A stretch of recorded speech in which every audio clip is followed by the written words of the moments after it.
Cole and Ian's Fishing Show. Today we're going to be talking about some of our favorite summer bass baits, including topwater, crankbaits, soft plastic, and jigs.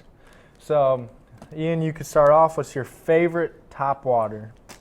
So, it's kind of big, but like I only fish it at lake that I know they have big fish in it. It's the Berkeley Chapo. It's basically just a bigger version of the Whopper Plopper.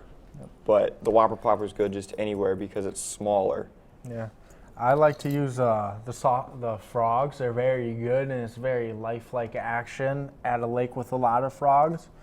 I also like to use poppers as well. Especially with the little, like, you might call it deer tail hair on the back of it. For some reason, it's very attractive to fish for the tail. It makes them really willing to hit.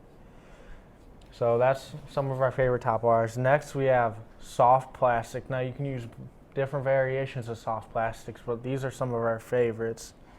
When I'm around docks and just around like big structure, I like to use just these little creature baits, and then this is just a different type of a creature bait.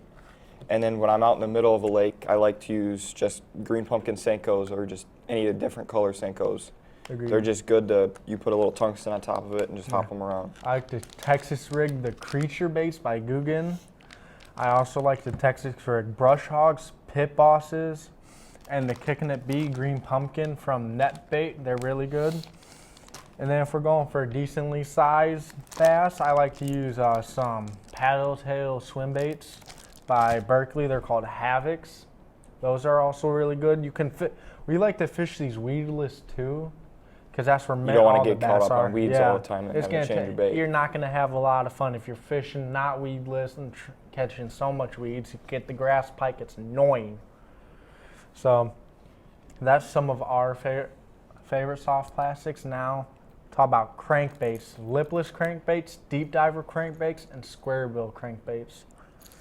I like throwing this little rattle trap with the little rattles in it. I like throwing it through the grass and just ripping it through and having the bass come up and hit it, along with this little red square bill. Oh yeah. They're good just for anywhere.